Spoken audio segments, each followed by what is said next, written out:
একটি high speed ফ্যানের কোয়েল line কাটে যাওয়ার পরে এটাকে নতুন করে লাইন বাইর করতেছি জ্বালাই করার পরে শেষ হয়ে গেছে কাজ। এখন এটা ফিটিং করা হবে, আপনারা দেখবেন।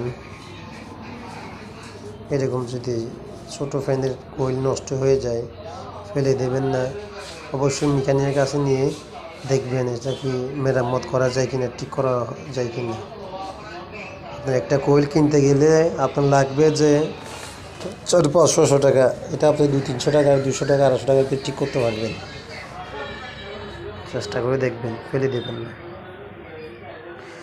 যাদের ফ্যান আছে শীতের কারণে অনেক দিন ব্যবহার হয় নাই, ওগুলা হয়তো ক্যাপাসিটার চলে যেতে পারে, এগুলো লাইনের মধ্যে আয়রন জমে লাইন আউট হয়ে যেতে পারে। বিশেষ করে এটা ফেলে দেবেন না, এটা মেকানিকের কাছে অল্প টাকা দিয়ে ঠিক করে নেবেন। নতুন ফ্যান কেনার প্রয়োজন নেই।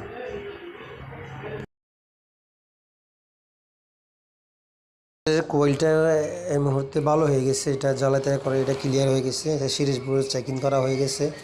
এখন আমরা ফ্যানটা ফিটিং করে কীভাবে ফিটিং করে জ্বালাই দেখবেন।